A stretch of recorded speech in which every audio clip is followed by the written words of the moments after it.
keempat yang akan disampaikan oleh Eci. Pada Eci disilahkan. Oke, Assalamualaikum warahmatullahi wabarakatuh. Sebelumnya Halo. mohon maaf kalau berisik lagi di perjalanan, tapi insya Allah semoga masih bisa masuk ya suaranya. Ini lagi nyari masjid, ternyata ada live musik sebelahnya, ya Allah.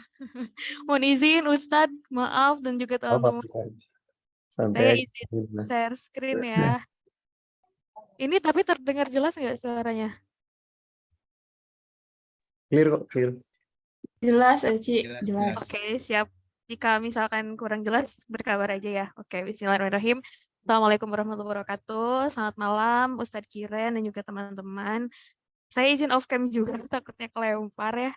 Bismillah, akan mentadaburi Al-Kahfi ayat 1-4. Oke, dimulai dari keutamaan dulu mungkin ya. Seperti yang sudah kita ketahui gitu ya, bahwa surat Al-Kahfi ini sangat lekat dibaca dengan hari Jumat gitu. Yang pertama, keutamaannya sebetulnya banyak ya, tapi karena berhubung durasi juga, saya di sini akan membahas 3, yaitu pertama akan diberkahi cahaya gitu ya, sesuai dengan ada hadis yang menyatakan bahwa barang siapa yang membaca Al-Kahfi pada malam Jumat akan disinari cahaya antara dia dan Ka'bah. Kemudian terhindar dari fitnah Dajjal gitu ya. Di sini ada hadis yang menyebutkan bahwa barang siapa yang membaca 10 ayat pertama dari surat Al-Kahfi, maka ia akan terlindungi dari fitnah Dajjal. Hadis riwayat Ibnu Hibban. Kemudian yang ketiga yakni diampuni dosa antara 2 Jumat. Yakni bahwa barang siapa yang membaca Al-Kahfi pada hari Jumat akan dibentangkan baginya cahaya mulai dari bawah telapak kakinya sampai ke langit. Cahaya itu akan memancarkan sinar baginya pada hari kiamat dan ia akan mendapatkan ampunan dari Allah di antara 2 Jumat. Kemudian kita akan lanjut, tadi udah dibahas ya keutamaannya bahwa memang ternyata Al-Kahfi ini menjadi salah satu surat yang sangat banyak faedahnya gitu ya apabila dibaca. Kemudian untuk yang pertama, Auzubillahi minasyaitonirrajim. Bismillahirrahmanirrahim. Alhamdulillahilladzi anzala ala abdihil kitaba wa lam yaj'al lahu iwaja. Segala puji bagi Allah yang telah menurunkan kitab suci Al-Quran kepada hambanya dan dia tidak membuat padanya sedikit pun kebengkokan. Bagaimana sih maknanya gitu ya? Apa sih kebengkokan tuh maksudnya kayak gimana gitu? Nah, berdasarkan tafsir saya ambil dari Kemenak gitu ya, bahwa pada ayat pertama ini menjelaskan terkait dengan sanjungan hanya bagi Allah gitu. Jadi tidak ada lagi selain Allah kita boleh menyanjung-nyanjung gitu ya. Nah, segala sanjungan hanya bagi Allah dengan sifat-sifatnya dan kesemuanya adalah sifat-sifat kesempurnaan. Dan juga karena nikmat-nikmatnya yang tampak maupun yang tidak tampak, nikmat agama maupun duniawi, yang telah memberi karunia dengan menurunkan Al-Quran pada hamba, Rasulnya, dan juga kepada kita sebagai umatnya gitu ya. Kemudian tadi maksudnya dari tidak ada yang bengkok gitu, artinya tidak mengadakan sesuatu pun ajaran yang melenceng dari kebenaran di dalamnya. Kemudian dilanjut ayat yang kedua. Qayyamal la yudhira ba'san syadidan min ladunhu wa yubashshiral mu'minina alladzina ya'maluna as-salihati anna lahum ajran hasana. Dia juga menjadikannya kitab yang lurus agar dia memberi peringatan akan siksa yang sangat pedih dari sisi-sisinya dan memberi kabar gembira kepada orang-orang mukmin yang mengerjakan kebaikan bahwa mereka akan mendapatkan balasan yang baik. Nah, ini tadaburnya yakni peringatan akan semua perbuatan yang telah manusia lakukan gitu ya. Tadi dijelaskan bahwa di artinya bahwa nah ada siksa yang sangat pedih dan juga kabar gembira bagi orang yang mengerjakan kebaikan bahwa akan mendapatkan balasan yang baik gitu. Seperti yang kita tahu di surat Al-Zalzalah, teman-teman semua, bahwa kebaikan ataupun kejahatan sebesar zarah yang kecil banget, sebesar atom pun bakal ada balasannya kayak gitu. Nah, ini pun dijelaskan juga di Quran surat Al-Kahfi ayat 2. Peringatan akan semua perbuatan yang manusia lakukan tuh bahwa semuanya tuh memang ada balasannya seperti itu.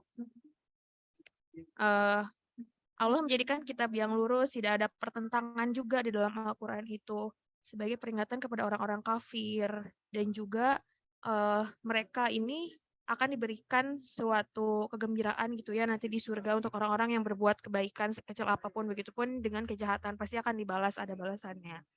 Kemudian yang ketiga, makisina fihi abada. Mereka kekal di dalamnya untuk selama-lamanya. Maksudnya gimana gitu ya. Jadi tadi untuk orang yang mengerjakan kebaikan itu pahalanya adalah surga, yakni surga yang penuh keindahan, bukan hanya dinikmati 1000 tahun, 9 tahun, atau bertriliunan tahun, tapi memang selama-lamanya abadi gitu ya. Surga itu abadi dan penghuninya juga akan abadi di dalamnya. Kemudian di ayat keempat ini yakni wa yunzirul ladzina qalu ittakhazallahu walada. Dia menurunkan Al-Quran itu juga agar dia memberi peringatan kepada orang-orang yang berkata Allah mengangkat seorang anak. Nah, di sini tafsirnya maksud seorang anak ini adalah dan untuk memperingatkan kembali kepada orang-orang musyrik yang berkata Allah mengambil seorang anak. Dalam kitab suci Al-Quran yang diturunkan untuk memperingatkan kepada orang yang berkata Allah telah mengambil seorang anak sebagaimana kepercayaan orang Yahudi dan Nasrani. Mereka sama sekali tidak mempunyai pengetahuan tentang hal itu, yakni apa yang mereka ucapkan bahwa Allah mempunyai anak. Begitu pula dengan nenek moyang mereka yang menjadi panutan mereka tidak mempunyai pengetahuan tentang apa yang mereka ucapkan. Alangkah jeleknya kata-kata yang keluar dari mulut mereka, itulah kata-kata yang menyatakan kekufuran, dan mereka dengan ucapannya itu tidak lain hanya kebohongan belaka, gitu ya. Jadi tidak ada dasar sedikit pun dan tidak ada balasan yang membenarkan apa yang diucapkan oleh orang Yahudi dan Nasrani tadi.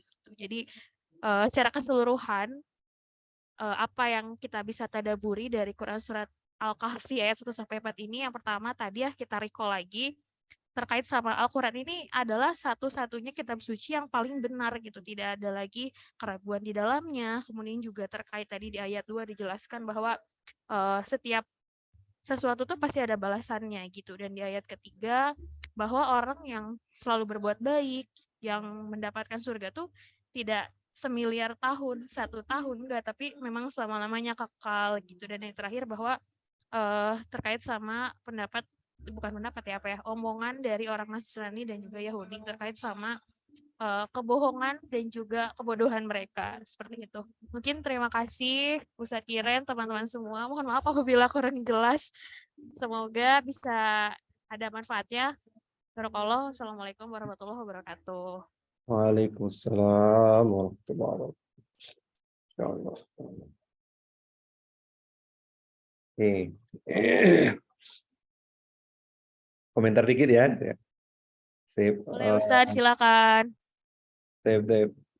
Khair syukron nih kepada Resi yang udah mengulas sedikit banyaknya tentang surah Al-Kahfi ya.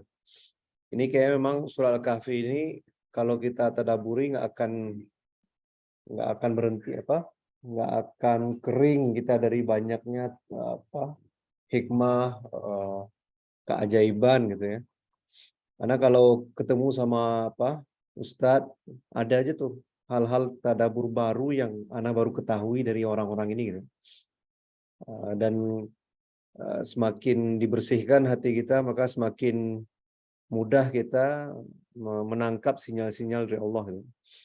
Nah, jadi tapi sebelum kita mentadaburi surah Al-Kahfi ini, kita perlu kenal dulu nih, ini siapa Al-Kahfi ini gitu. Nah, jadi sama kayak kita mengenal calon jodoh gitu kan. Kan kita harus kenal dulu dia keluarga dari mana gitu kan. Dia dulu sekolah di mana dan dia anak keberapa dari berapa saudara. Itu kan kita bisa mengetahui karakternya gimana. Kalau anak sulung begini, kalau anak di tengah begini, kalau anak bungsu begini. Nah, jadi kadang Al-Quran ini perlu juga kita kenali. Bahkan di setiap suratnya gitu ya. Pertama kita kenalin dulu, ini suratnya Makkiyah atau Madaniyah. Nah, kalau di Al-Kahfi ini dia Makkiyah atau Madaniyah? Ada yang tahu kan? Dia surat Makkiyah atau Madaniyah? Madaniyah. Hah? Yakin Madaniyah? Makkiyah, Ustaz. Nah, Makkiyah. Oke, yang benar tuh Makkiyah ya. Tapi nanti kalian tuh akan bisa mengidentifikasi ini surat Makkiyah atau Madaniyah dengan sendirinya kalau ya udah ada rasa-rasa gitu ya. Nah, sebenarnya sih sebelum ada rasa-rasa itu harus tahu ilmunya dulu. Jadi kan kadang teori itu membantu kita untuk menerka teori itu apa? Kemungkinan-kemungkinan di masa depan, oh ternyata mirip dengan teori ini. Jadi teori itu perlu kita hafal dulu, kita kenali biar nanti di masa depan kita nggak susah gitu ya. Nah, kalau dia makiyah, tipikal ayatnya ialah dia membangun akidah, membangun akhlak gitu ya. Sedangkan kalau tipikal ayat-ayat Madaniyah, dia berbicara tentang sosial, berbicara tentang hukum, syariat, banyak di sana. Lalu satu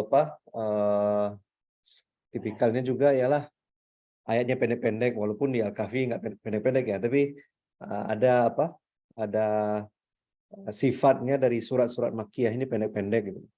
Lalu kalau kalian pecinta seni dan mulai dapat tuh sinyal-sinyal seni berbahasa Arab, maka gaya bahasa di surat Makkiyah dengan Madaniyah juga berbeda. Nah, ini memang udah tingkat tinggi gitu ya. Itulah kenapa kalau bisa kalian belajar bahasa Arab biar memang terasa Al-Quran ini nggak ada apa-apanya gitu ya. Jadi di surat Makkiyah itu lebih puitis bunyi ayatnya, bahkan ketukannya. Jadi dulu anak pernah belajar perbedaan surat Muzammil sama Mudassir gitu. Ya ayyuhal muzammil qumil laila illa qalila nisfahu aw inqus minhu qalila gitu di belakang-belakangnya gitu kan. Ya ayyuhal muddatsir qum fa'andzir wa rabbaka fakabbir wa thiyabaka fatahhir. Lihat intonasi dari ayatnya juga berbeda. Jadi dia ada seninya. Nah, surah Al-Kahfi gimana? Surah Al-Kahfi tadi masalah akidah dan akhlak. Nanti kenapa akidah dan akhlak? Ya, ceritanya di sana tentang pemuda yang lari karena akidah kan. Lalu lagi-lagi masalah orang yang punya harta, punya kebun, yang satu sombong, satu enggak, satu yang menggunakan kebunnya untuk ketaatan pada Allah, satu menggunakan kebunnya sebagai justifikasi dia tuh orang hebat dan sebagainya. Masalah Nabi Khidir dan Nabi Musa, masalah Zulkarnain, itu semuanya nanti nggak akan jauh dari masalah akidah dan akhlak. Nah, jadi perlu nih kita mengenali. Belum lagi masalah asbabun nuzul surat ini gimana. Nanti kenapa di tengah-tengah surat itu ada insya Allah. Nah, itu kunci yang mesti kita kenali tuh. Jadi ala kulli hal, setelah ini kalau kalian baca Quran, mulai nih sebelum membaca surat itu, coba buka tafsir ini surat Makkiyah Madaniyah. Oke, kalau udah Makkiyah, berarti kita bisa tracking nih. Isinya berarti bagaimana membangun akidah dan membangun akhlak. Jadi ketika membaca itu kita fokus membangun akidah, akhlak. Output dari membaca Al-Quran di surat ini ialah terbangunlah akidah yang kuat, iman yang kuat, lalu akhlak yang semakin baik gitu. Tapi kalau surah Al-Baqarah itu banyak tentang hukum-hukum, maka kita menguasai hukum masalah puasa, masalah talak, cerai, masalah mahar, masalah masalah nikah, masalah haid, masalah riba. Nah kan, jadi ekspektasi kita setelah mempelajari surat itu berbeda antara Makkiyah dan Madaniyah. Jadi perlu nanti setelah ini baca Quran jangan sampai ngabisin target atau mencapai target ya. Kok bisa sekarang mulai kenali nih ayat-ayat ini. Nah, yang paling ini sebelum ini pemanasan dulu ya. Kisah Nabi Musa di surat Makkiyah dan di Madaniyah juga beda-beda tuh. Dan beda juga isi atau konten yang mau Allah sampaikan kepada kita gitu. Kalau kisah Nabi Musa di surat-surat Makkiyah itu pasti banyak bercerita tentang Firaun, melawan Firaun, yang outputnya ialah membangun optimisme di hati seorang muslim bahwa udah segitu Firaun kekuasaannya, Nabi Musa tetap teguh, Nabi Musa masih istiqomah. Dan kalau kita refleksikan sama belajar sirah, kenapa kisah-kisah Nabi Musa dan Fir'aun itu banyak turun di surat Makkiyah? Karena Rasulullah tuh butuh motivasi. Rasulullah tuh butuh motivasi, butuh kekuatan batin, butuh mukjizat. Wah, Nabi Musa ada mukjizat ini, kekuasaan Allah semuanya, agar Rasulullah tuh yakin bahwa Allah tuh akan membantunya. Tapi kalau udah di Madaniyah, kisah Nabi Musa tuh banyak bercerita sama Bani Israel, keras kepalanya Bani Israel lah, dan itu Rasulullah berhadapan sama Yahudi Kainuqa, Yahudi Quraizah, Bani Nadir, sama sifat-sifat orang-orang munafik. Jadi nanti cerita ayatnya juga berbeda. Jadi kuliah setelah ini silahkan tuh digunakan masalah ilmu Makkiyah Madaniyah dulu aja. Nah, ini ayat Makkiyah atau ini surat Makkiyah Madaniyah atau ketahui lalu baru baca ayatnya. Agar semakin hari semakin naik level gitu ya. Upscaling kita dalam belajar Islam itu meningkat terus. Ala kulli hal. Tanya, Pak. Ya. Kalau surat Makkiyah tuh diturunkan sebelum hijrah atau setelah hijrah, tapi di Mekah pun dihitung Makkiyah, misalkan habis Fathul Mekah gitu. Nah, jadi yang sebenarnya sih khilafiyah juga di antara ulama nih. Definisi Makkiyah Madaniyah itu apa? Tapi yang paling istilahnya paling mencakup lah ya dari banyak ayat-ayat itu ialah ayat Makkiyah itu ialah ayat yang turun sebelum hijrah dan ayat Madaniyah itu ialah turun setelah hijrah. Nah, walaupun ini contoh surat Makkiyah tapi turunnya di Taif. Ada, kalau nanti belajar ulumul Quran tuh ada ayat Al-Quran setelah hijrah tapi turunnya di Mekah, di kota Mekah. Nah, kalau pakai definisi itu nanti ada ayat-ayat itu yang kayak di Fathul Makkah kan. Fathul Makkah dia ayatnya di ayat Madaniyah, tapi ayat Madaniyah berbicara tentang ya kemenangan Allah, masalah syariat juga ada di sana, masalah akhlak juga ada di sana. Jadi nanti ketika kalian baca Quran bisa ketahuan istilah itu sinyal-sinyal kalau biasa baca Quran dan mulai menghadirkan akal ya. Jangan cuman mim mati ketemu sama nun nun mati ketemu sama ini gitu. Itu level waktu SD ya. Tapi sekarang ini apa sinyal dari Allah untuk saya gitu. Nah, gitu. Insyaallah bisa naik level. Terakhir Bang. Satu lagi. Kalau satu surat itu pasti diturunkan di satu semua atau ada yang satu surat sebagian di Mekah, sebagian di Madinah?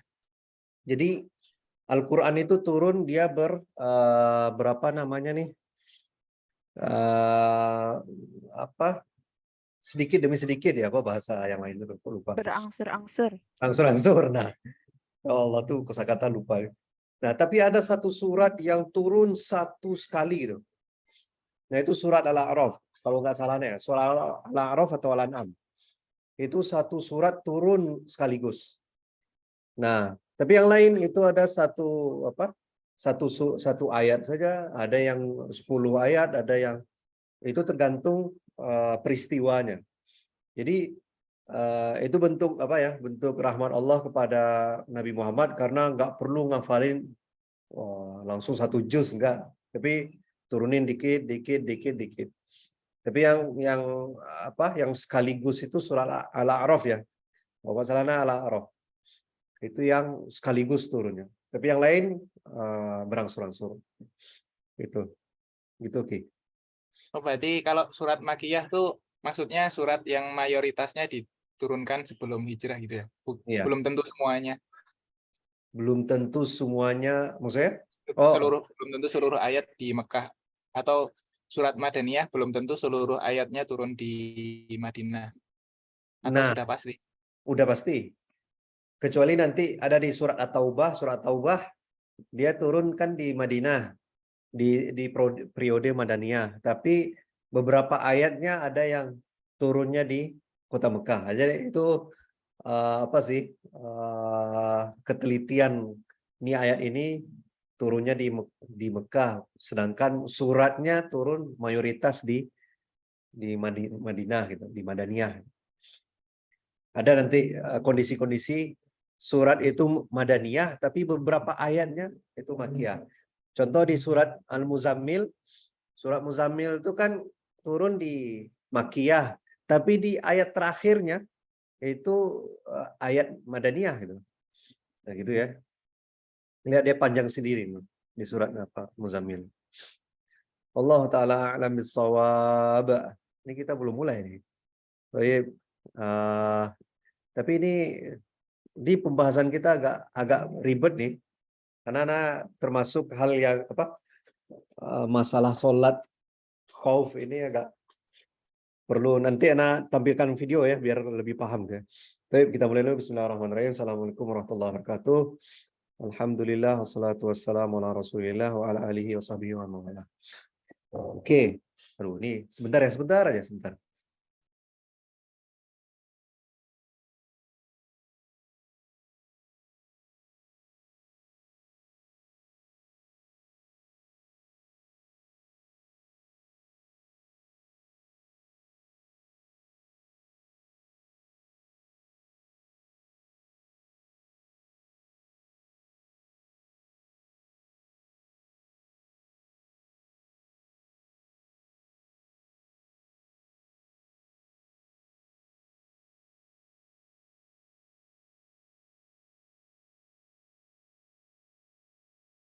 Oke. Baik, mana dia? Mana Anda? Mana? Sebentar.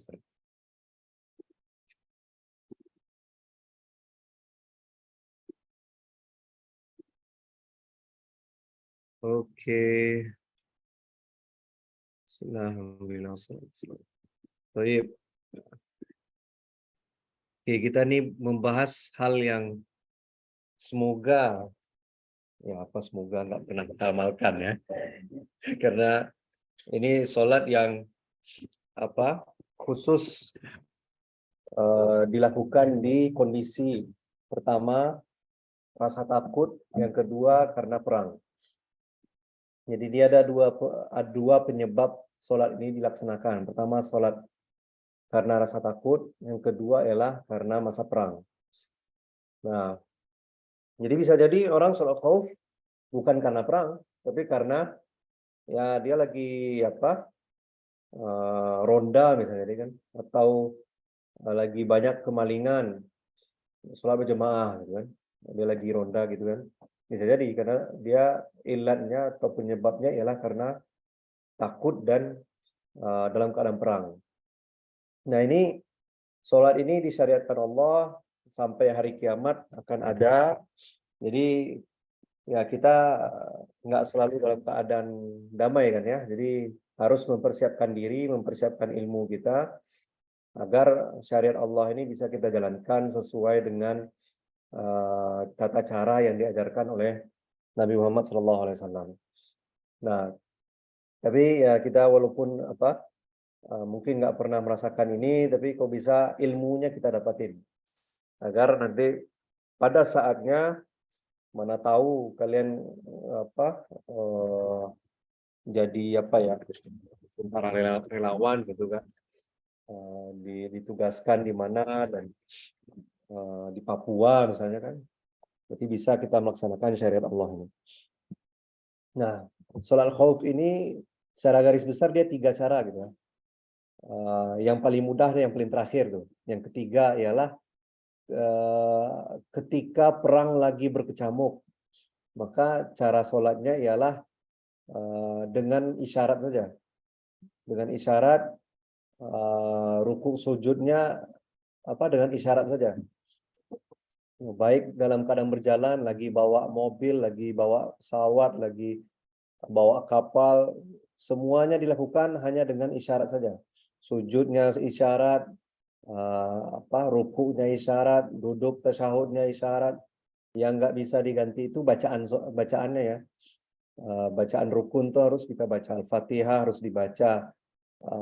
Lalu tasyahud awal, tasyahud akhir, salawat Nabi itu dibaca seperti biasa. Itu yang pertama. Yang kedua dan ketiga, yang satu dan kedua ini ialah sholat kalau musuhnya di arah kiblat atau tidak di arah kiblat. Nah, ini cuma tiga kondisi ini, 3 cara sholat khauf. Nanti di video Ana menampilkan cara sholat khauf. Ini tentara Brunei yang bikin, dan Brunei ini secara undang-undang dia mengatakan mazhab Syafi'i sebagai rujukannya. Jadi Ana untuk pembelajaran kita pakai video yang dibikin sama tentara Brunei ini. Nah, tapi kita bahas dulu di matan ini. Wassalatul khaufi ala salasati adrub. Salat khauf itu ada 3 bentuk. Ahaduhuma ayyakuna adu fi ghairi jihatil kiblah. Pertama, ketika musuh tidak berada di arah kiblat. Jadi 3 ya kondisinya: arah kiblat, tidak arah kiblat, dan keadaan sangat mencekam atau perang lagi berkecamuk. Nah, sekarang kita membahas tentang tidak berada di arah kiblat. Nah, fayufarriquhum wal imamu firqataini. Imam membagi pasukan menjadi 2 kelompok, 2 pasukan. Nah, firqatan taqifu fi wajhil adu wa firqatan khalfahu fayusalli bil firqah. Satu pasukan menghadapi musuh. Ini penjelasan dulu ya. Nanti gambarannya lebih enak dipahami dengan video. Nah, jadi satu kan udah dibagi 2. Satu pasukan melawan musuh atau berjaga-jaga waspada dengan pergerakan musuh. Pasukan yang kedua, dia sholat bersama imam. Sedangkan pasukan yang lain di belakang imam. Nah, satu pasukan menghadapi musuh, sedangkan pasukan yang lain di belakangnya, itu di belakang imam.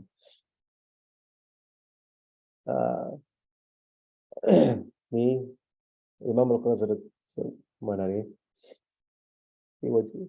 Wa firqatan khalfahu fayusalli bil firqah allati khalfahu raka'atan. Nah, imam melakukan sholat dengan pasukan yang berada di belakangnya 1 rakaat. Jadi Allahu Akbar, kelompok 1 dan kelompok 2. Kita anggap kelompok 1 sholat sama imam, kelompok 2 berjaga-jaga. Kelompok 1 sholat sama imam dengan sampai 1 rakaat. Berarti ruku, i'tidal, sujud, duduk antara 2 sujud, sujud lagi, berdiri. Nah, ketika kelompok 1 ini berdiri, maka imam bertahan dengan posisi berdiri, dan yang kelompok 1 menyempurnakan sholatnya sampai salam. Sampai salam. Menyempurnakan. Jadi, lalu pasukan di belakangnya menyempurnakan sholat. Summa tatimmu li nafsiha wa tamdi ila wajhil adu. Setelah pasukan 1 ini sempurna sholatnya, maka kelompok 1 ini pergi mendatangi musuh. Wa ta'ti ta'ifatul ukhra fayusalli biha raka'atan. Lalu datang pasukan yang tadi berjaga-jaga, dia pergi ke arah imam, sholat bersama imam. Nah, lalu pasukan yang lain datang dan sholat bersama imam 1 rakaat. Nah, setelah sampai duduk tahiyat akhir, maka imam sampai duduk tahiyat akhir, maka kelompok 2 ini menyempurnakan sholatnya. Menyempurnakan sampai tahiyat akhir juga. Lalu wa tatimmu li nafsiha wa yusallimu biha. Maka imam mengucapkan salam bersama kelompok 2 tadi. Nah, ini agak ribet nih. Nah, ini kalau 2 rakaat, berarti ini sholat subuh. Gimana kalau 4 rakaat? Kelompok 1 tadi dia sholat bersama imam 2 rakaat, lalu di rakaat ketiga imam berdiri lama dan pasukan yang kelompok 2 datang sholat bersama imam 2 rakaat. Jadi imam setelah pasukannya kelompok 2 tadi sudah dalam keadaan soft, maka imam melanjutkan sholatnya sampai ke rakaat keempat.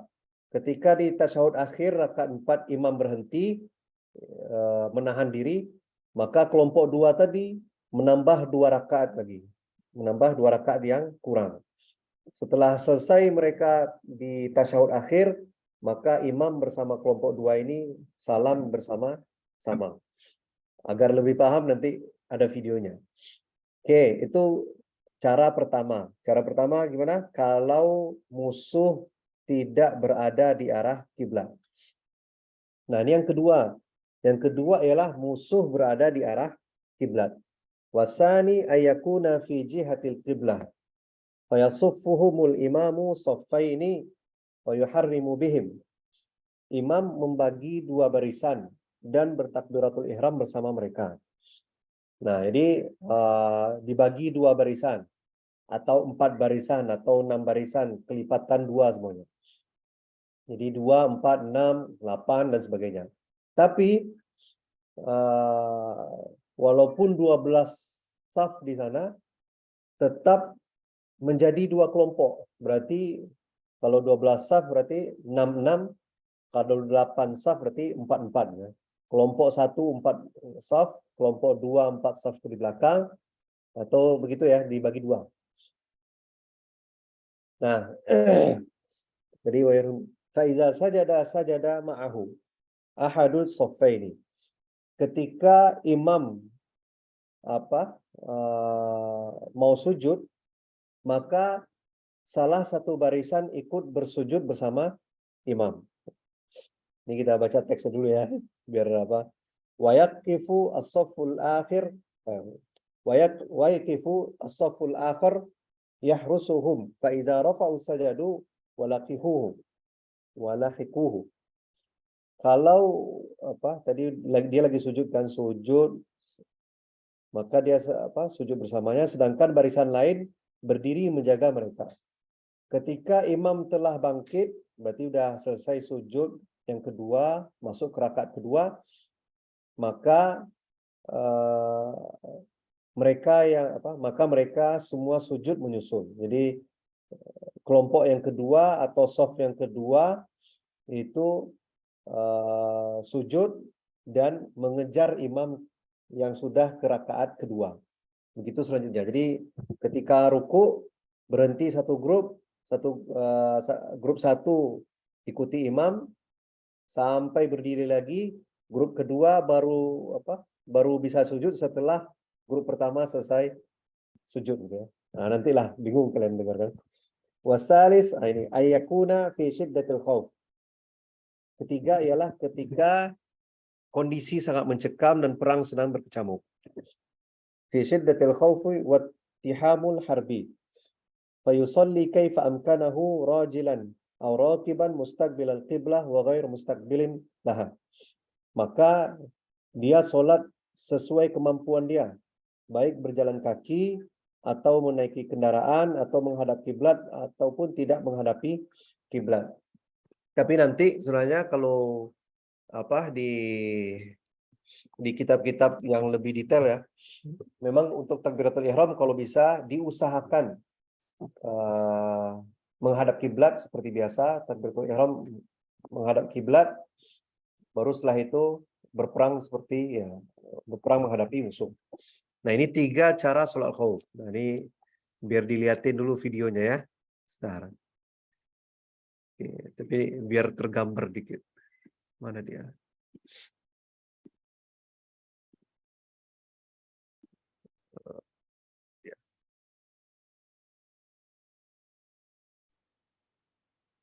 Nah, di sini sholatnya, sebentar.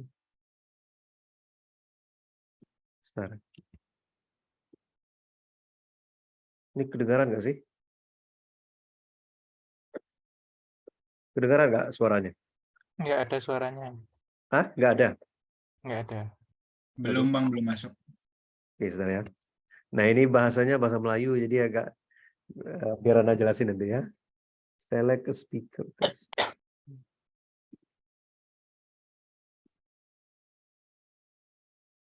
Leave computer audio.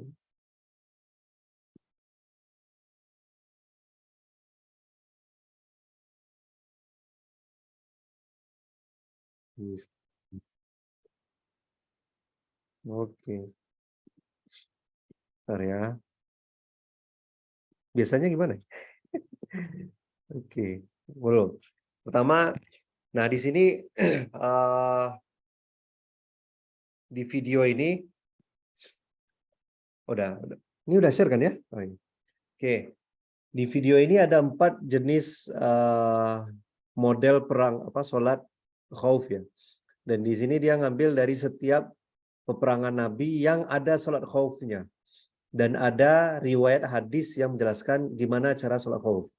Jadi di perang Uhud dan perang Badar nggak ada Rasulullah jelasin sholat khauf. Nah, jadi di sini model sholat khauf yang ada riwayatnya. Jadi pertama kan musuh bukan datang dari arah kiblat. Jadi kan 3 kategori tadi kan, dari musuh dari arah kiblat. Yang kedua, musuh tidak berada di dalam arah kiblat. Yang ketiga, peperangan sedang berkecamuk. Nah, di sini musuh bukan datang dari arah kiblat atau dari arah kiblat tapi ada penghalang. Kenapa? Karena ya bisa terlindungi lah ya. Nah, ini imam membagi jamaah menjadi 2 kumpulan ini kelompok ya. Kelompok 1 mengawasi musuh, kelompok 2 bersama imam. Ya. Ini cara sholatnya. Allah.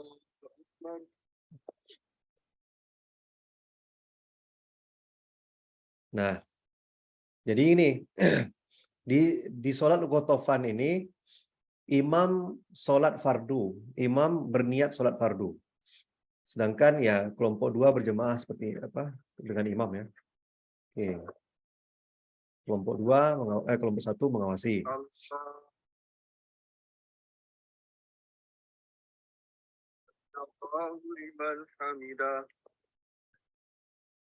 Sepertinya gambarnya diam, Bang. Itulah. Ini yang pertama tadi videonya jalan cuman nggak ada suaranya. Begini. Kalau ini? Ini ada suaranya tapi nggak jalan. Oh iya. Layarnya nge-freeze gitu, Bang. Waduh. Nah, ini. Oh, mana dia? Starzan. Allah. Inilah membingungkan ya. Dia kalau dijelasin secara jelasin kitab nggak jelas juga. Ini gimana caranya? Biasanya gimana nih? Nah, ini udah bisa kira. Sound, aduh. Alah, nih. Enter password below, aduh ya. Passwordnya lupa lagi.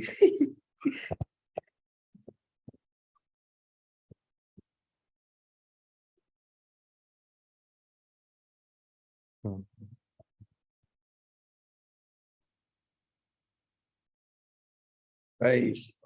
Bentar ya. Inilah kenang. Atau ada yang mau share screen nggak? Anak kasih link ya. Biar Boleh, anak. Bang. Bentar ya. Ada dia nih.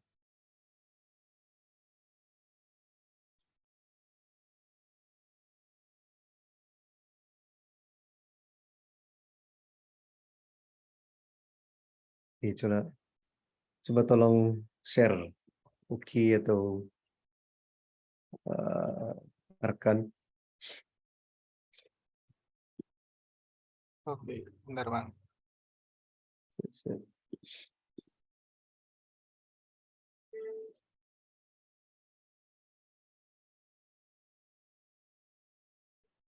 Ada suaranya, Bang?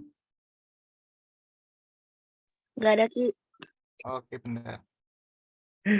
Oh, ini share sound-nya udah. Harusnya nggak ada salah.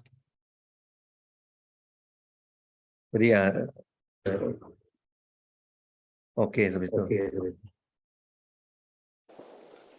Allahu liman hamidah.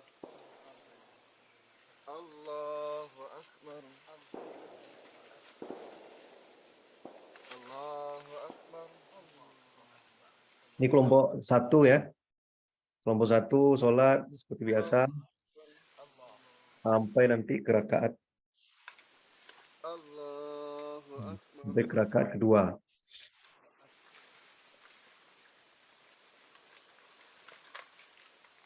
Oh bukan. Rakaat 2 juga dilakukan gitu ya. Tapi nanti imamnya 2 kali sholat. Nih. Allahu Akbar. Sami Allahu liman hamidah. Allahu Akbar. Allahu Akbar. Allahu Akbar. Allahu Akbar.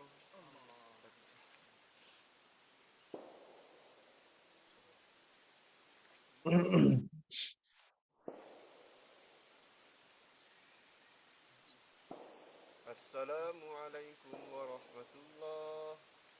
Assalamualaikum warahmatullah. Nih.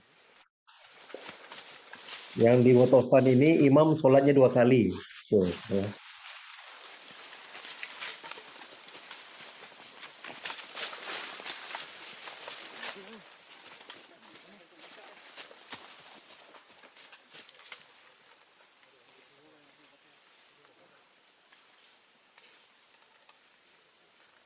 Allahu Akbar. Nah, yang ini niat imam ialah sholat fardu yang kedua. Nah, ini sholat fardu yang sunnah. Sedangkan kelompok yang kedua dia sholat ya ngikutin imam lah. Sami Ini kalau model pertama ya. Allahu Akbar. Allahu Akbar. Allahu Akbar. Ini simple nih.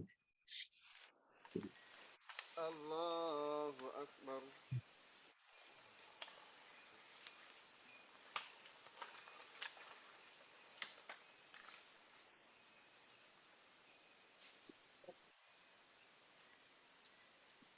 Sedekap sholat itu apa hukumnya? Ada yang ingat nggak dia rukun sholat atau dia hayat sholat atau dia abadus sholat gimana?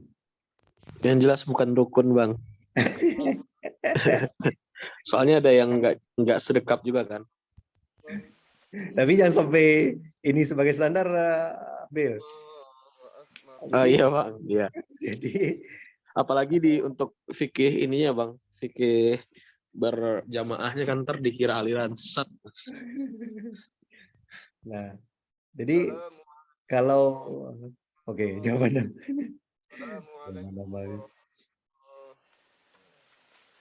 itu dia hayatus sholat ya. Jadi bersedekap itu hayatus sholat.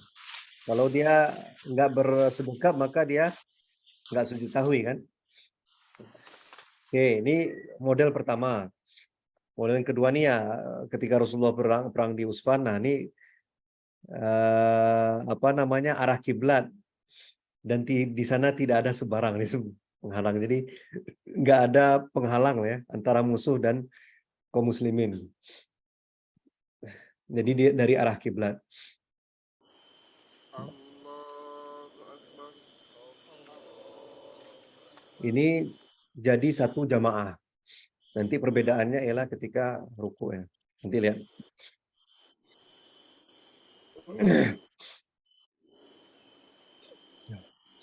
Allahu Akbar.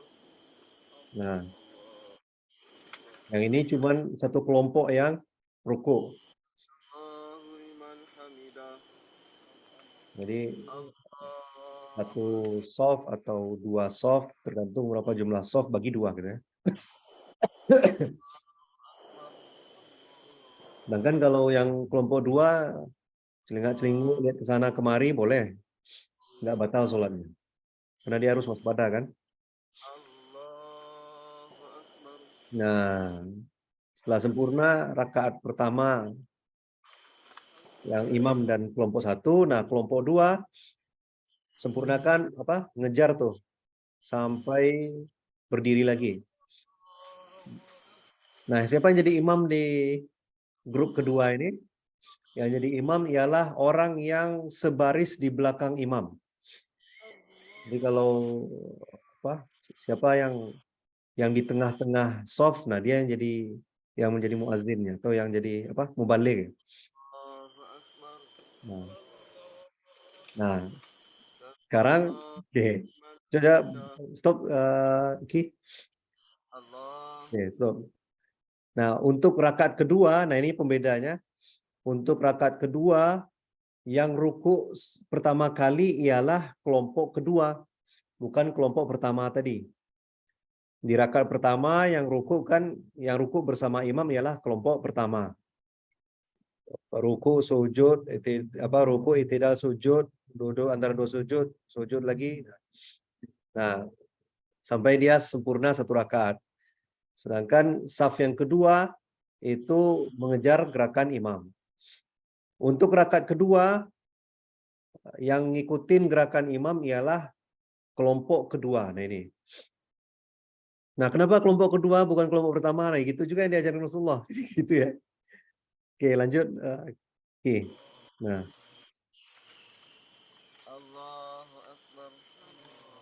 Sholatnya dikosor nggak, Bang? Nah, kalau dia sholatnya masih seperti biasa, 4 rakaat, 3 rakaat atau 2 rakaat. Kalau maghrib ada lagi caranya. Jadi kecuali kalau tentara tadi gerak perjalanannya kosor gitu ya, bisa kosor. Nah, lanjut nih. Jadi imam sama kelompok 2 kan udah tasyahud. Nah, kelompok pertama ngejar sampai tasyahud.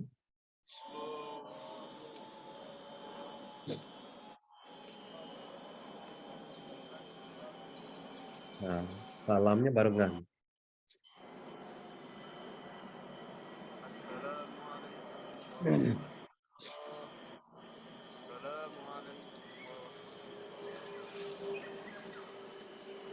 Oke, itu yang model 2 ya. Menghadap kiblat dan musuh dari arah kiblat dan ada penghalangnya. Nah, ini musuh nggak tahu dari arah kiblat atau dari selain kiblat. Nah, ada penghalang antara musuh dan barisan muslim gitu ya.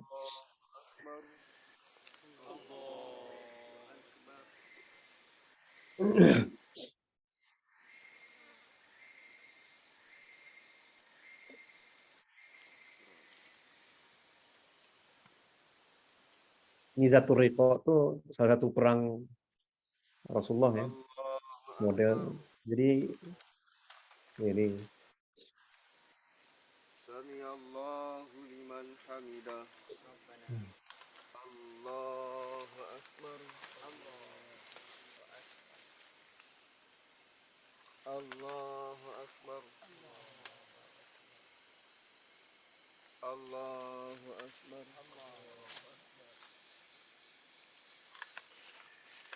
Allahu Akbar.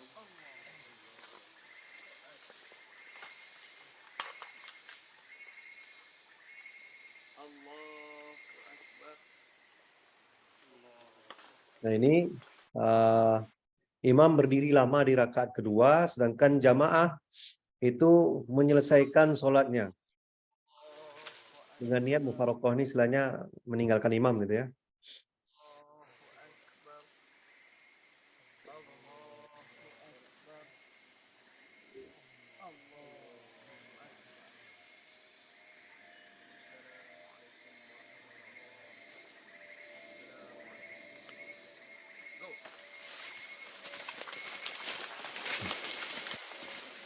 Oke, yang kelompok 2 gabung sama imam yang berdiri lama tadi.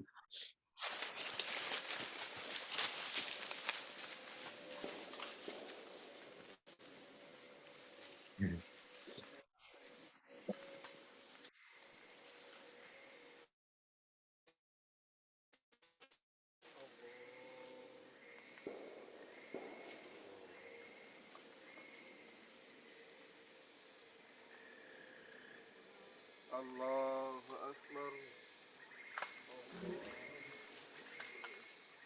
Samiallahu liman hamidah.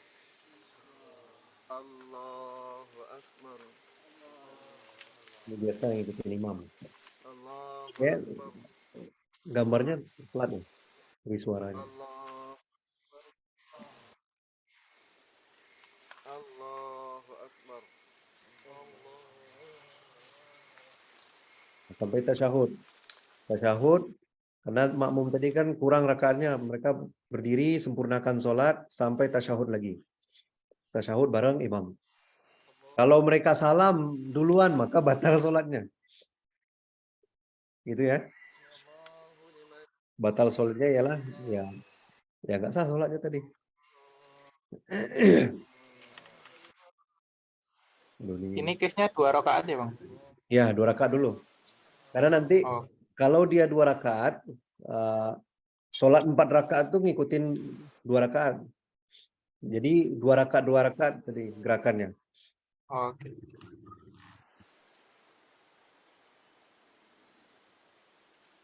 Assalamualaikum warahmatullahi. Assalamualaikum warahmatullahi. Artinya jamaah tadi salam barengan sama imam. Begitu. Ini kalau perang biasanya kan musafir ya. Nah, ini yang model ketiga, istilahnya apa? Perang lagi berkecamuk gitu.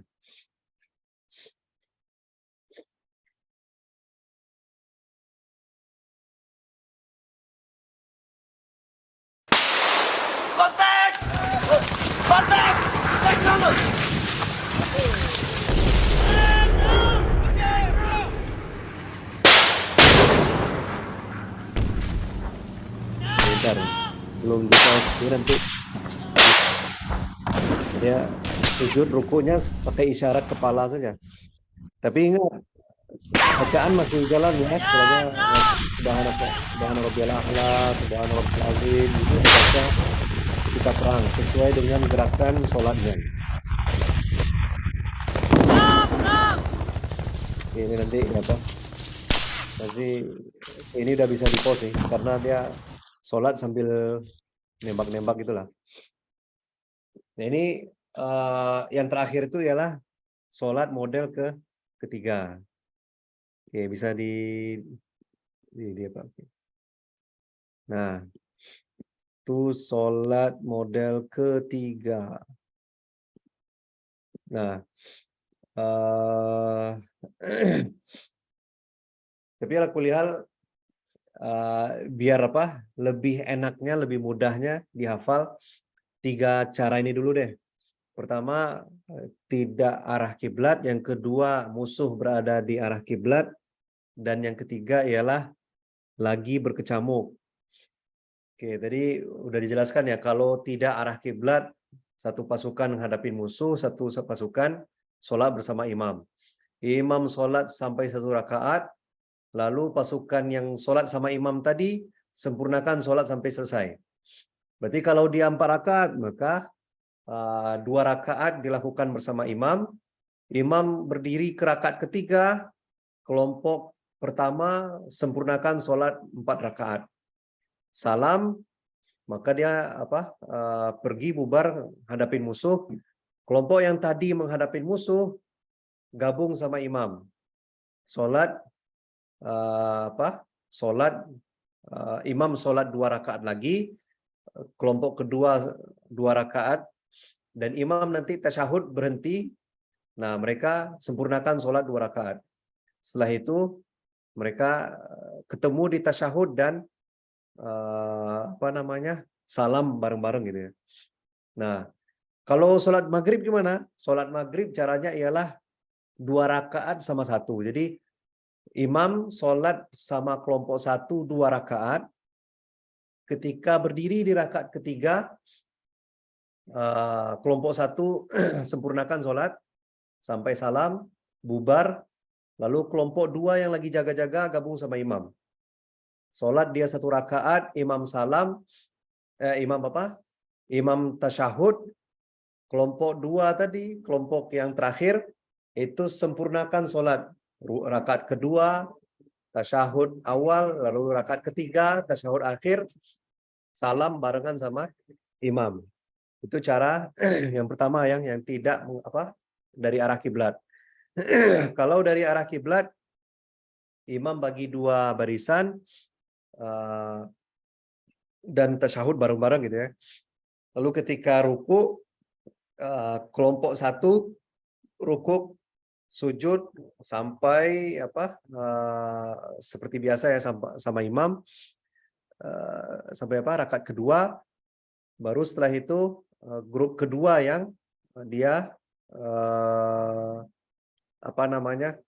ngikutin imam gitu ya, kelompok kedua dia mengejar gerakan imam, begitu seterusnya, gitu ya. Nah, kalau cara ketiga itu masing-masing sholat baik sendirian, jamaah, berjalan, bawa kendaraan, bawa pesawat, lagi menghadapi musuh, yang penting ialah isyarat. Nah, gitu. Oke, sebentar. Nah, ya. Enggak, kalau yang ketiga tadi, kalau misalnya gini, dia masih sempat sholat jamaah, maka ketika ada tembakan atau serangan musuh, maka dia langsung bubarkan diri, itu masih dia dalam keadaan berjamaah tuh, walaupun udah berpencar di mana-mana. Tapi ya memang kalau bisa sholatnya dalam keadaan jamaah terus, bikin jamaah dulu baru sholat dalam kondisi yang ketiga, gitu ya, gitu Zafira. Nah ini memang kalau jelasin pakai kitab nggak ngerti nih. Ana pun dulu di pesantren kuliah harus pakai gambar gimana cara sholat khauf ini. Ya semoga kita tahu ilmunya, tapi semoga tidak diamalkan ya. Maksudnya tidak pernah kita mengamalkan karena lagi perang atau gimana. Tapi kalau keadaannya menuntut kita harus melaksanakan syariat ini, maka ya harus kita lakukan ya. Kalau di sini ada pertanyaan nggak? Sebelum kita lanjut tentang. Mau tanya dong, Bang. Oke. Sebenarnya penasaran aja sih kalau si sholat khauf ini emang yang lebih baik dilakukan atau ya misalnya in case gitu perangnya udah terjadwal, nggak ada yang perang terjadwal, kayak apakah lebih baik dijamak gitu? Karena kan sebenarnya mereka juga punya urgensi buat ngejamak kosornya gitu kan. Atau emang ya udah sholat khauf aja langsung? Jadi gini, kalau jamak qashar itu tetap ada, tetap bisa kalau tentara pergi long march lebih dari 80 kilo, dia bisa jamak dan qashar.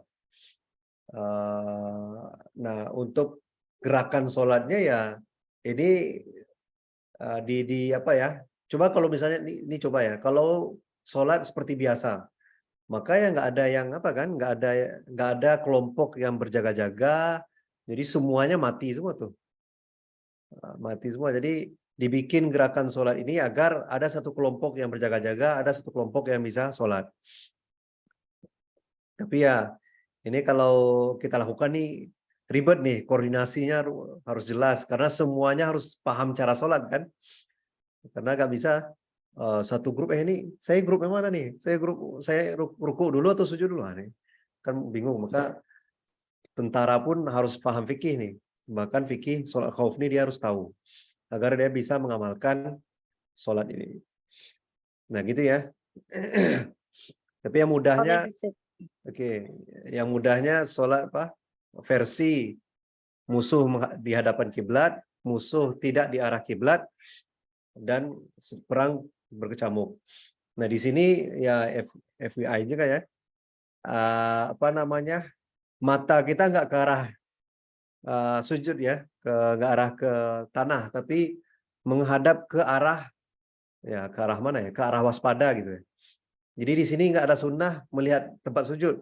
Di sini yang adanya sunnahnya ialah menghadap kemana mata harus waspada. Bahkan di beberapa hadis itu Rasulullah jadi imam sholat arah pandangan beliau itu ke apa namanya, ada mata-mata Rasulullah yang berada di atas bukit gitu ya. Jadi Rasulullah tuh melihat ke arah atas bukit karena di sana ada mata-mata Rasulullah. Kalau misalnya apa ada kode-kode pasukan bisa langsung siaga kan. Jadi gitu. Jadi nggak menoleh ke tempat sujud tapi menoleh ke arah waspada gitu. Itulah ya bahasanya. Nah, gitu. Khair untuk ada perempuan. Jadi sholat ini sholat untuk orang yang berperang. Baik dia laki-laki maupun perempuan. Dan di zaman Rasulullah yang ikut perang nggak cuma perempuan, tapi nggak cuma laki-laki, tapi juga perempuan. Kalau kita di perang perang Uhud dan di perang-perang Rasul para sahabat Nabi di zaman Abu Bakar, Umar dan seterusnya, ini diamalkan. Nah, gitu ya. Salat khauf. Oke. Lanjut dikit ya, lanjut dikit lagi. Ini kita jam berapa sekarang? Oh, masih ada lah dikit lagi ya. Oh, nah, oke, untuk masalah perang-perang selesai ya. Nah, ini untuk memakai emas dan perak. Nah, ini apa hubungan sholat sama emas perak? Karena nanti setelah ini kita bahas tentang sholat jenazah. Jadi memakai emas dan perak ini berlaku untuk orang yang hidup maupun yang mati. Jadi nanti mengkafani mayat itu untuk laki-laki nggak bisa memakai kain sutra, tapi kalau perempuan boleh pakai kain sutra warna putih. Kenapa? Karena dia dihalalkan untuk perempuan. Dan ya gitu ya masalah menggunakan sutra dan emas. Oke, wa yahrumu 'ala rijali libsul hariri wa takhattum bizahab. Diharamkan bagi laki-laki memakai sutra dan memakai cincin emas. Nah, cincin emas ini berapa karat nih, Ustaz? 24 karat atau gimana sebagainya. Nah, di sini sebenarnya khilafiyah di antara ulama. Kalau emasnya tidak emas murni.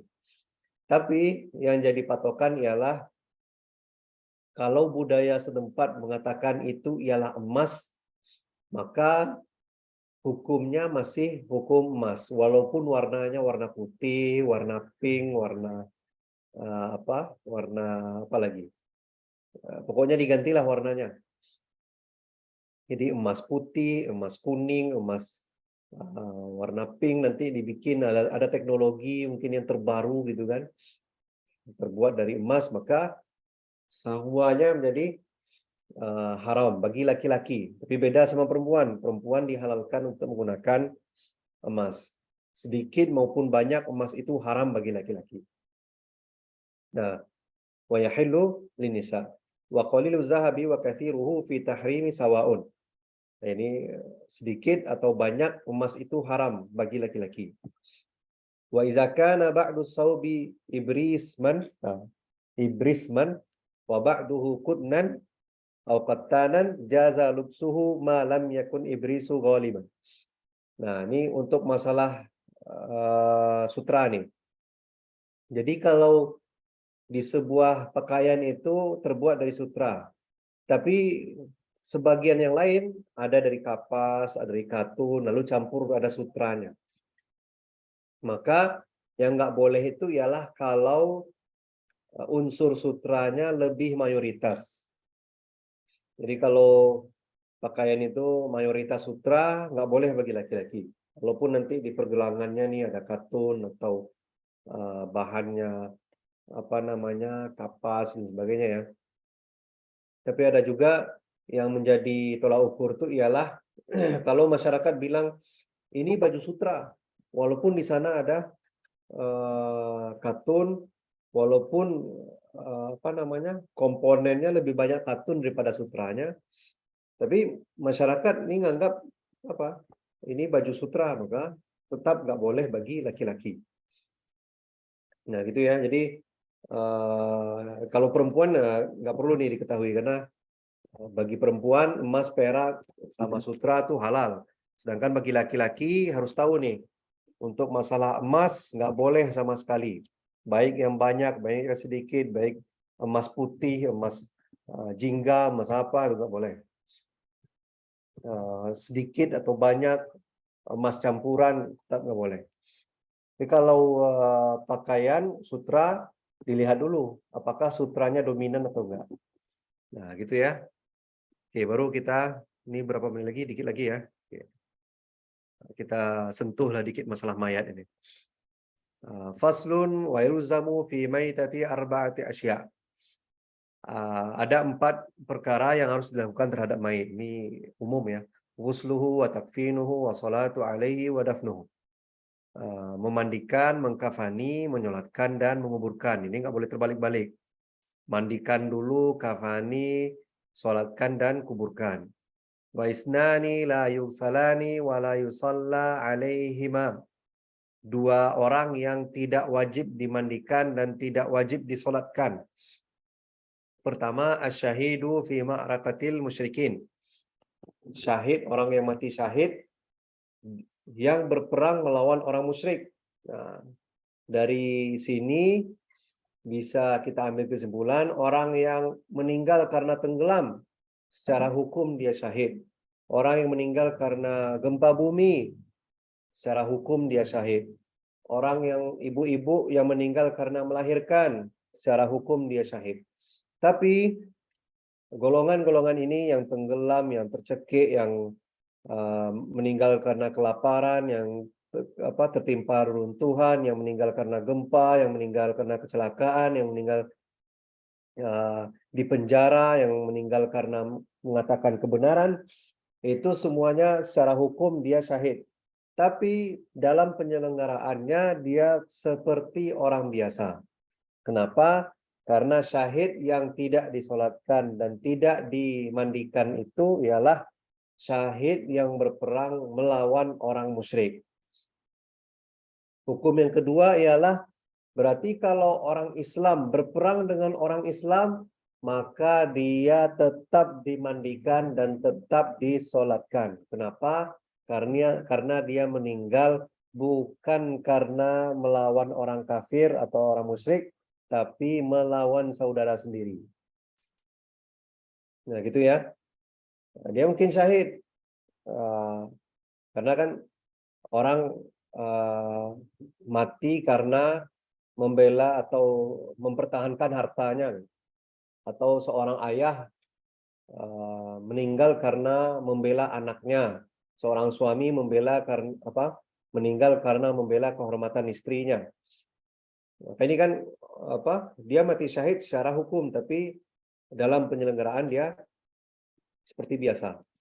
Tapi kalau orang mati syahid, siapa dulu lawannya? Kalau lawannya orang musyrik, maka dia tidak perlu disolatkan dan nggak perlu dikafani dan nggak perlu dimandikan, nggak perlu dikafani, nggak perlu disolatkan. Nah, sedangkan kalau dia mati melawan orang musyrik, ya berarti dia nggak perlu dimandikan, nggak perlu disolatkan. Tapi kalau lawan orang Islam, dia tidak tetap dimandikan dan tetap disolatkan.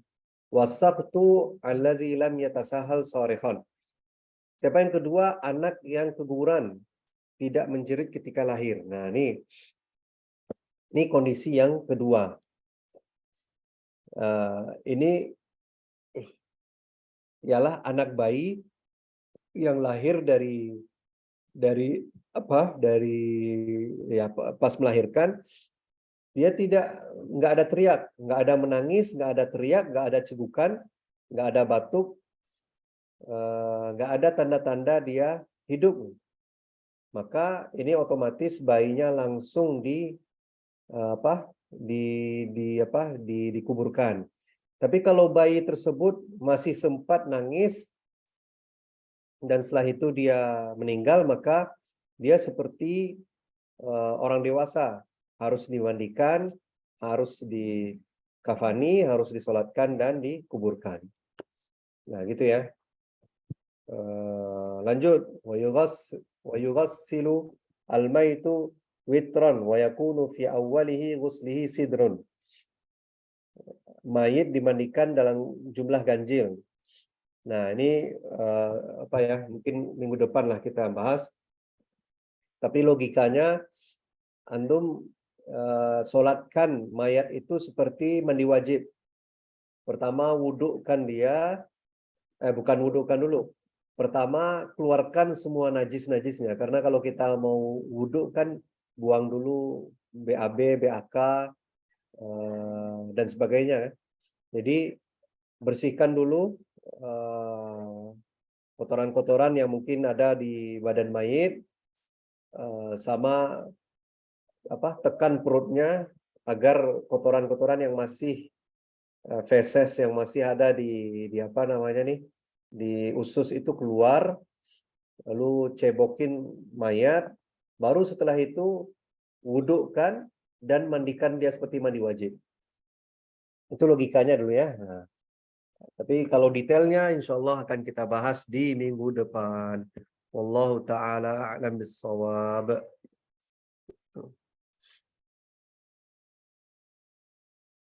Oke, insyaallah. Terima kasih Ustadz Kiren tadi yang sudah kita dari pertama terkait menanggapi juga ya terkait surat Al-Kahfi, kemudian juga dilanjut nih sama melanjutkan pembahasan yang sudah diberikan sebelumnya, yaitu tentang melanjutkan tentang bab sholat khauf ya. Gitu. Nah, mungkin dari teman-teman nih, kalau misalkan ada yang masih ingin didiskusikan, silahkan di raise hand boleh, atau misalkan mau ditulis di kolom chat juga boleh.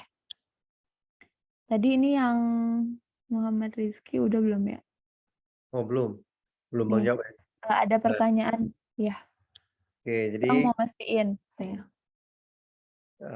kalau kondisi diserang di kota sendiri ya nggak bisa jamak dan qashar. Oke, sebenarnya sih kalau cari-cari hukum nih banyak nih. Jadi jamak dan qashar itu kan keyword yang harus antum ingat itu jamak hajat, qashar safar. Ingat-ingat ya, jamak hajat, qashar safar. Jamak karena hajat, qashar karena safar.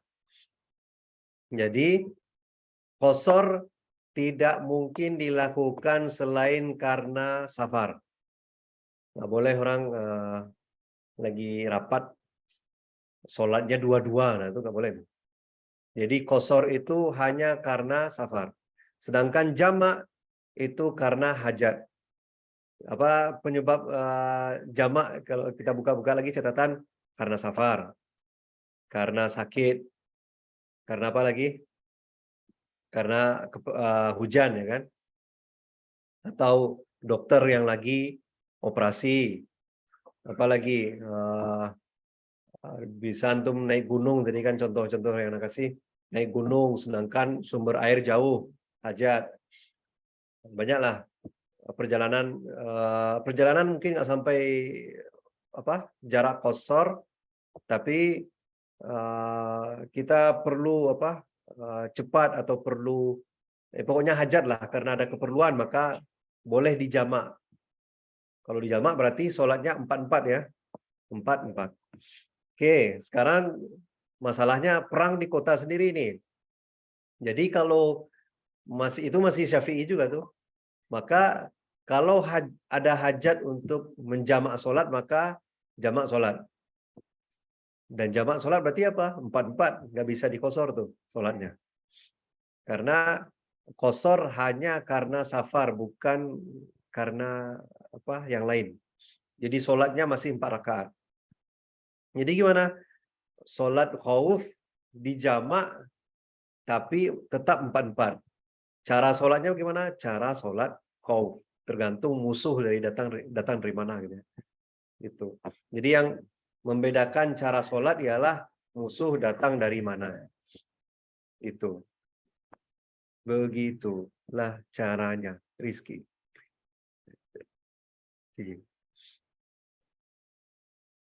Gimana nih dari Rizky, ada tanggapan dulu atau sudah cukup?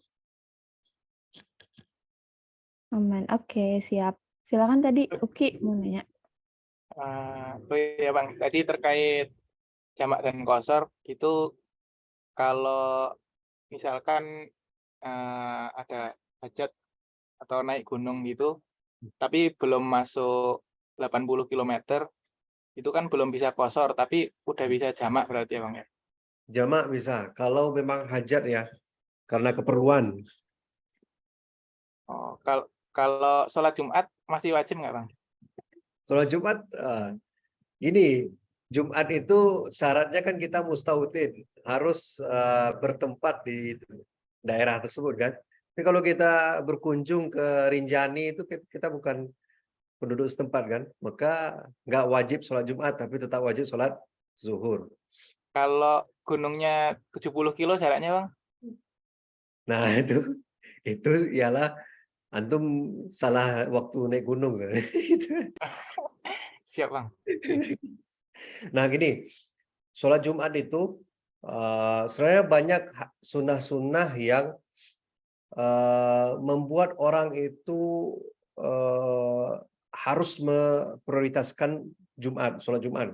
Contoh, nggak boleh jual beli menjelang sholat Jumat. Kenapa? Ya karena saking itu ya. Dan kita was'au ila zikrillah, harus bersegera untuk pergi sholat Jumat itu. Sa'yun di ayat itu kan orang kalau mau kalau bisa kita pergi sholat Jumat itu kan diawalkan ya, istilahnya lebih cepat lebih baik. Lalu yang kedua, ada sunnah orang itu nggak boleh berpergian di hari Jumat karena dia mengganggu sholat Jumatnya. Bahkan ada yang memakruhkan sholat bersafar di hari Kamis karena khawatir dia ketinggalan sholat Jumat. Jadi Jumat ini sebenarnya jangan sampai di nomor 2 kan, walaupun pesawat-pesawat menawarkan harga tiket yang lebih murah dari Jumat. Jadi kalau kalian buka Traveloka tuh, wah ini hari Jumat ini murah banget nih. Ya memang begitu karena nggak ada penumpang kan. Nah itu tandanya orang Indonesia paham fikih itu. Jelas Bang. Terima kasih. Oke, terima kasih Uki tadi sudah bertanya juga. Lanjut nih, ada Arkan yang mau bertanya, silakan. Ya baik, terima kasih. Izin bertanya Bang, ada 2 pertanyaan. Yang satunya, dua-duanya tentang sholat khauf. Kalau dirinci yang satu tentang tata cara, yang satunya tentang pertanyaan hikmah Bang. Ya, yang pertama dulu Bang. Kalau misalkan ketika sholat khaufnya bertepatan dengan sholat yang imamnya harus dijaharkan, misalkan maghrib atau isya gitu, itu tetap mengikuti ketentuan sholatnya atau ada keringanan jadi disiarkan gitu, misalkan khawatir ketahuan musuh keberadaannya, kayak gimana Bang? Oke, kalau untuk sholat khauf ini dia seperti biasa, tapi yang disunahkan itu ialah dia memperingkas bacaan sholat. Bahkan termasuk sunnah-sunnahnya juga diperingkas ya. Yang awalnya 3 kali subhanakallahumma bihamdika Allahumma firli. Nah, cukup sekali. Itu yang disunahkan ya, karena memperingkas, mempercepat. Tapi kalau masalah jahar sama sir, dia tidak berubah. Tidak merubah jahar sama sir. Nah, untuk azan dan iqomah, azan iqomah tetap ada. Tapi kalau lagi-lagi kalau baca kitab yang agak dia boleh dilirihkan. Dilirihkan istilahnya dikecilkan suara kita agar tidak ketahuan musuh, tapi tetap harus ada. Itu. Jadi azan dan iqomah saja masih ada, jahar dan sir masih ada, dan jahar tetap di sholat jahar masih seperti biasa ya. Oke. Pertanyaan kedua Bang. Ini nggak benar-benar nanya sih, cuma boleh tidak kayak dari sebuah amalan kita memikirkan hikmah-hikmahnya. Boleh aja. Ini Bang ada kepikiran seperti ini Bang. Kan sebelumnya Anda pernah nanya kalau sholat berjamaah di masjid tepat waktu itu dalam mazhab Syafi'i seperti apa? Kan katakan sunnah muakkad gitu ya Bang ya. Tapi Anda jadi berpikir kalau sholat berjamaah aja bisa sunnah muakkad gitu, tapi kenapa ketika perang yang kondisinya sulit gitu ya, dicontohkan oleh Rasulullah tuh tetap berjamaah? Apakah ini menandakan dalam kondisi segenting apapun umat Muslim harus tetap berpegang pada pemimpinnya gitu, dalam artian imamnya gitu, walaupun mungkin ketika perang bisa sholat sendiri-sendiri gitu ya Bang, tapi Rasulullah mencontohkannya untuk tetap berjamaah supaya tetap patuh pada pemimpin. Mungkin gitu bisa gak Bang? Coba mengambil hikmah. Lihat dari gerakan sholat kan tadi imam nggak langsung salam kan? Berarti memang jaga jamaah itu penting. Dan lihat anggota jamaah pun atau membernya, prajurit yang berada di belakang imam juga harus udah punya ilmu kan, gitu. Jadi nggak cuman dia harus punya ilmu, tahu gimana cara sholat, dan yang kedua ialah tetap menjaga keutuhan sholat berjamaah gitu. Nggak boleh imam duluan ruku kan, karena kan nanti ada imam yang lama berdiri kan. Jamaah pertama dia selesaikan sholat dulu baru salam, bubar, datang kelompok yang kedua baru sholat seperti biasa kan. Jadi menjaga jamaah saja masih tetap harus dilakukan ketika berperang, apalagi masa damai. Itulah. Sebenarnya ini argumen Arkan nih sebenarnya membuat mazhab Syafi'i semakin tersudutkan. Karena di mazhab Syafi'i kan sholat jamaah fardu kifayah kan, hanya syiar-syiar Islam. Nah, jadi yang terbantu di sini ialah mazhab Hambali. Mazhab Hambali itu bahkan sampai wajib gitu, nggak sah sholatnya kalau tidak berjamaah. Bayangin. Karena dalilnya ialah Abdullah bin Umi Maktum ketika ditanyain, ya Rasulullah, apakah saya wajib sholat berjamaah? Wajib. Lalu Abdullah bin Umi Maktum pergi kan, lalu dipanggil sama Rasulullah, apakah kamu mendengarkan azan? Ya, dengarkan azan. Ya, tetap sholat berjamaah walaupun kamu datang dalam keadaan merangkak. Bayangin kan? Itu kan dalil-dalil yang menguatkan harus sholat berjamaah kan? Gitu. Allah. Iya Bang, pertanyaan cukup Bang. Tapi mau sedikit cerita, memang setelah diberi jawaban dalam mazhab Syafi'i itu memang agak sedikit menggoyahkan. Jadi sebelumnya Anda mungkin lebih cenderung ke Hambali itu pendapatnya. Cukup sekian. Terima kasih. Oke, sampai 30 boleh lah ya. Oke, kalau ada pertanyaan silakan. Oke, lanjut lagi nih teman-teman. Ada yang mau diskusi lagi dari Aisyah, dari dia, Egi, dan yang lainnya. Oh, Uki lagi mau nanya lagi. Satu kali lagi dapat piring kayaknya. Lanjut silakan Ki. Terima kasih Karni.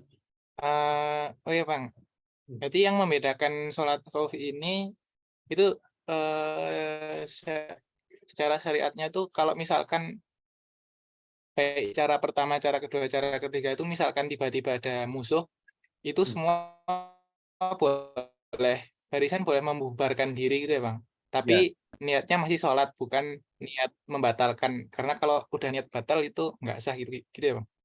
Nah, jadi saya sih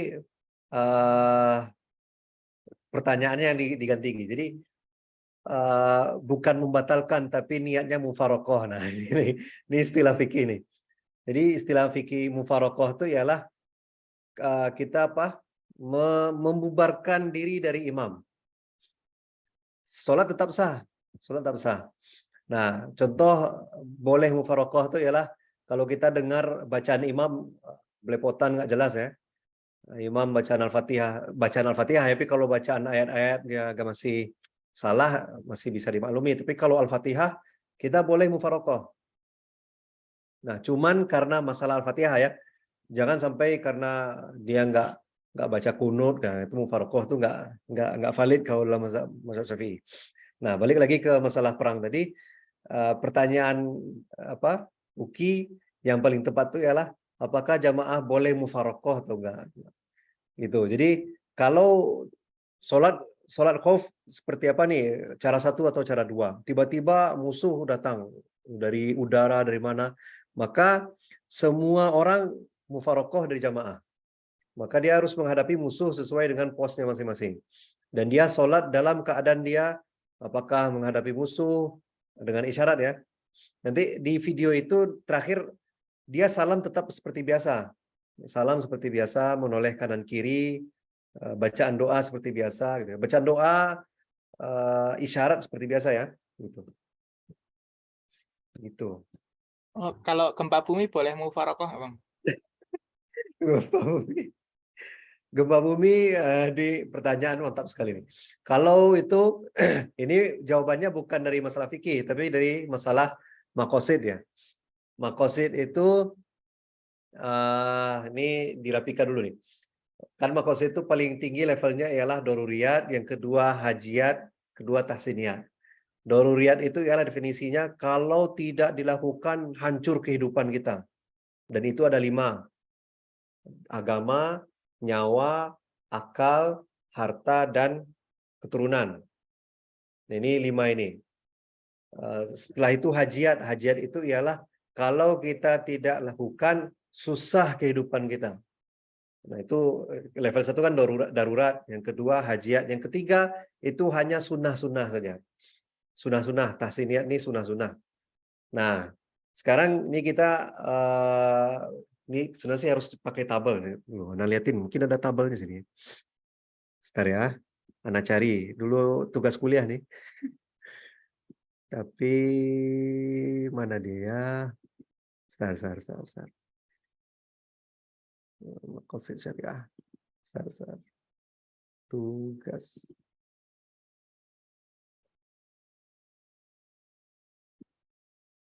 Sebentar. Oh, di mana dia? Ini nih.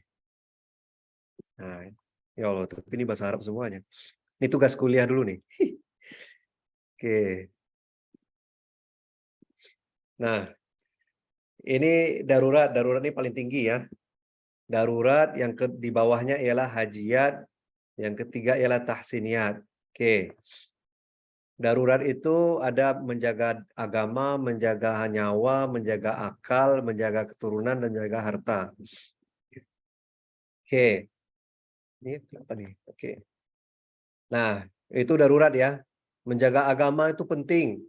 Contoh menjaga agama, menjaga akidah, menjaga sholat. Sholat ya, bukan sholat jamaah, tapi sholat. Melaksanakan sholat. Contoh menjaga nyawa itu ialah bela diri. Maka kalau misalnya kalian lagi di tengah hutan dan nggak ada makanan, udah dicari-cari makanan nggak ada, maka boleh makan babi kan? Karena dia berhadapan dengan darurat. Nah, sekarang tadi darurat menjaga nyawa, levelnya darurat. Tapi kalau sholat berjamaah itu dia tahsiniyat. Sholat berjamaah itu dia tahsiniyat. Kenapa? Karena dia sunnah dari sholat. Yang darurat itu hanya sholat. Yang setara dengan menjaga nyawa itu ialah menjaga sholat. Tapi kalau udah sholat berjamaah, nah, kata jamaah itu membuat sholat tadi di level tahsiniyat. Sehingga mana yang lebih tinggi, menjaga nyawa atau tahsiniyat? Mana yang lebih tinggi, darurat atau tahsiniyat? Maka yang lebih tinggi darurat. Maka selamatkan nyawa, batalkan sholat berjamaah yang levelnya tahsiniyat. Nah, di sini juga logika sholat berjamaah dengan bukan sholat jamaah, sholat menjaga jarak di masa COVID gitu. Nah, sholat jamaah, sholat di masa COVID wajib. Kenapa dia menjaga agama. Lalu sholat berjamaah dia tahsiniyat. Terkena penyakit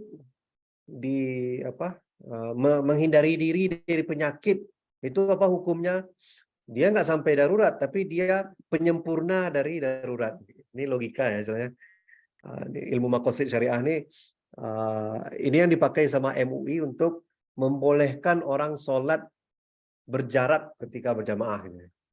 Jadi menjaga soft itu rapat, hukumnya tahsiniyat. Kenapa tahsiniyat? Dia sunnah atau penyempurna akhlak gitu ya. Makan duduk itu penyempurna akhlak. Tapi kalau jangan penyempurna, pokoknya penyempurna akhlak lah. Akhlak yang baik, sunnah itu tahsiniyat semuanya. Tapi kalau berhadapan dengan masalah kesehatan tadi kan, kalau orang sholat berjamaah, safnya rapat, maka berbahaya nih bagi nyawanya. Maka mana yang lebih penting, menjaga nyawa atau sholat berjamaah dengan saf rapat? Lebih tinggi lebih tinggi menjaga nyawa. Nah gitu ya. Nantilah ini agak logika sih ini. Ini contoh hajiat nih, rukhsah. Rukhsah itu ialah hajiat itu kalau kita lakukan atau kalau tidak ada maka hidup manusia kesusahan. Nah ini hajiat. Jadi orang yang contoh hajiat ini sholat menggunakan pakaian ketika sholat. Nah itu hajiat. Kenapa? Kalau nggak pakai darurat malah. Kalau nggak pakai baju nggak sah sholat kita. Jadi dia hajiat jadinya. Nah gitu-gitulah. Ini nanti syariat Islam tuh semuanya masuk ke tabel ini. Yaitu pelajaran S2 di fikih ya. Jadi satu tabel ini semua syariat Islam nanti untuk bisa masukkan. Maka nanti MUI itu membuat fatwa pakai parameter ini. Gitu. Nantilah tuh beda pembahasannya. Wallahu ta'ala a'lam bis-shawab. Bagaimana Uki? Ada tanggapan atau ada pertanyaan berlanjut lagi? Jelas, Karni. Terima kasih, Bang Kiran. Ini masih di mute. Suaranya nggak masuk. Jelas. Sudah terjawab. Oke, siap. Oke deh. Dari yang lain ada lagi atau kita cukupkan nih? Oke, mana? Dari yang lain sudah cukup, dari Arkan sudah kasih jempol. Dari yang lain mau kasih jempol atau kasih makanan boleh kirim ke Ustadz ya Ustadz. Oke. Oke deh, kalau misalkan sudah cukup, mungkin kita cukupkan juga untuk sesi malam ini. Sekali lagi makasih banyak nih Ustadz Kiran yang sudah istiqomah ya bersamai kita semua setiap Jumat malam. Insya Allah sampai ke depannya juga karena masih banyak nih ilmu yang belum kita ketahui gitu. Ini bab mengenai sholat aja kan banyak gitu ya. Mungkin aku pribadi juga baru tahu terkait tadi ya sholat khauf. Mungkin dari teman-teman juga di sini ada yang mungkin baru pertama kali tahu atau juga masih benar-benar dasar. Nah, insya Allah ini jadi ruang buat kita sama-sama belajar. Oke, marilah kita ucapkan hamdalah teman-teman untuk malam hari ini. Alhamdulillahirabbil alamin. Dilanjut dengan istighfar. Dan disempurnakan dengan doa kifaratul majelis. Subhanakallahumma wa bihamdika asyhadu an la ilaha illa anta astaghfiruka. Sekali lagi terima kasih yang sudah hadir. Jangan lupa, insya Allah kalau misalnya nggak ada halangan, nggak ada kendala, insya Allah kita akan bertemu lagi di Jumat depan ya. Insya Allah. Oke, terima kasih. Wassalamualaikum warahmatullahi wabarakatuh. Assalamualaikum warahmatullahi wabarakatuh. Waalaikumsalam warahmatullahi Assalamualaikum warahmatullahi Sehat wabarakatuh. selalu. Assalamualaikum warahmatullahi wabarakatuh.